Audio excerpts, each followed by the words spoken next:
Hello, everyone. Welcome to another lecture for English 2090. So, definitely, we're going to talk about a little bit of a controversial topic with tokenism in film. And it's an important one to talk about just because, especially with the movies that we're watching from the 80s, a huge amount of research has been dedicated to the kind of shift. So, what is tokenism? So, it's the practice of making only a negligent and symbolic effort to recruit a small number of people from underrepresented groups in order to give, of course, the appearance of sexual or racial equality. So, in terms of kind of the academic definitions, so it is the practice of doing something only to kind of prevent criticism and give the appearance that people are treated fairly. A lot of times, the argument is that Hollywood uses tokenism to diversify the cast of television and movies to, again, divert from other issues, right? Uh, there's a lot of different kind of characters that we'll get into, but the Black Best Friend is one of the most kind of pervasive one, and it's basically a recent trend to show that like it's still a supporting role, but it's usually a major kind of dialogue role. But there's a lot of research into showing again just how again discriminatory and racist and stereotypical often that role is. A lot of times the characteristics too of these characters, especially when we deal with African American and Black international cinema, there's always an urban. Usually the Black character is urban or Southern. They're there to give advice to the main character. They don't actually do any specific kind of major plot or conflict resolution. They're usually also kind of as comedic relief, while at the same time, of course, again, having very stereotypical attributes, right? So it's a very kind of interesting kind of concept to go through because, especially with the 80s, it still there was representation, people were making money, but a lot of times academics say that it's not enough, right? There's a lot of studies done too. One of the most important ones is the Comprehensive Annenberg Report on Diversity, and it examined 109 films released by major studios, including art house ones, in 2014, and 305 scripted first run TV and digital series across 31 networks and streaming services that aired between 2014 and 15.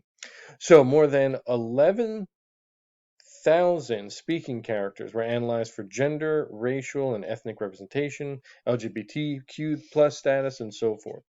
Over 10,000 directors, writers, show creators were examined, as well as the gender of more than 1,500 executives. So, in the 414 studied films and series, only a third of speaking characters were female, and only 28.3% were from minority groups, about 10% less than the makeup of the U.S. population.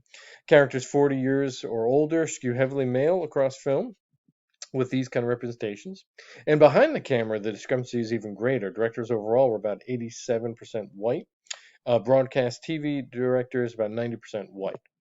So there's a lot of, again, important kind of academic research that focuses on tokenism. And this graph is just a good one to kind of show you what that looks like, right? What their study looks like. And you see, again, a huge disparity with, again, representation.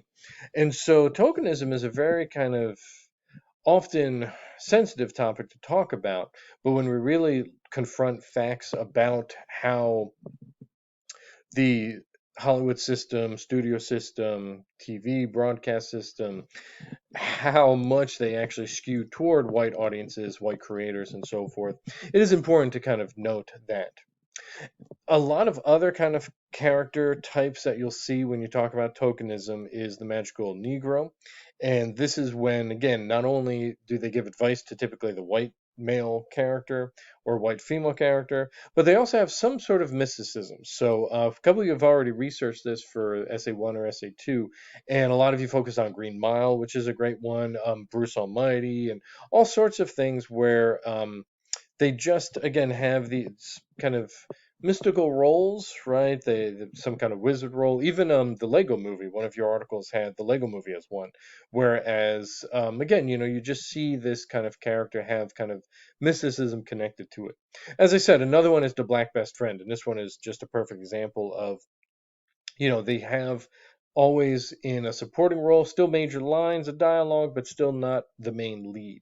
And of course, the sassy black woman is one of the most kind of analyzed character types too of tokenism, is just the loud reinforcement of the loud, not only typically friend, but not always.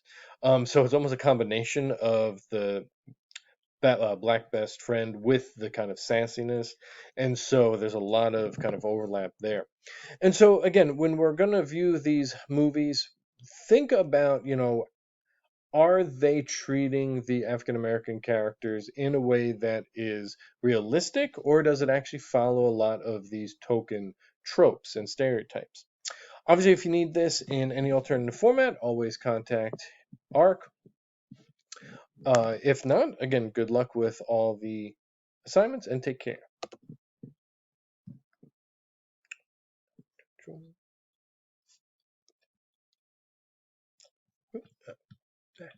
Where's the thing now? There we go.